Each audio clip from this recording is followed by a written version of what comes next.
देखिए एनालिसिस करते हैं, अगर एक ब्लॉक को हमने किसी इंक्लाइन स्मूथ इंक्लाइन प्लेन पर रखा है तो यहाँ पर एक सिचुएशन ली है हमने, इंक्लाइन प्लेन स्मूथ है और इसके ऊपर एक एम मास के ब्लॉक को रख दिया है, ठीक है। तो यहाँ पर क्या क्या होगा, इसके साथ में क्या मोशन होगा, आइए देखते हैं।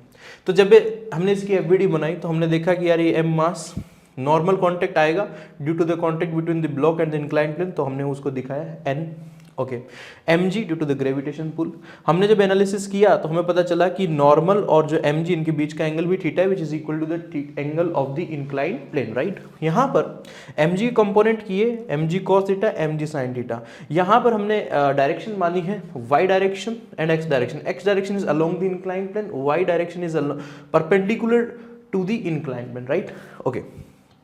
फिर हमने ये देखा कि इस ब्लॉक का जो मोशन है अलोंग द इंक्लाइंड प्लेन, अगर हम रिलीज करेंगे तो अलोंग द इंक्लाइंड प्लेन ही होगा, perpendicular to the inclined plane तो नहीं होगा। तो यहाँ पर जो नॉर्मल कांटेक्ट की वैल्यू है along inclined plane, sorry perpendicular to inclined plane, हम एन की वैल्यू निकाल सकते हैं। क्यों? क्योंकि यहाँ पर block perpendicular to the inclined plane move नहीं कर रहा है, hence net force should be zero, that means N should be equal to mg cos theta, right.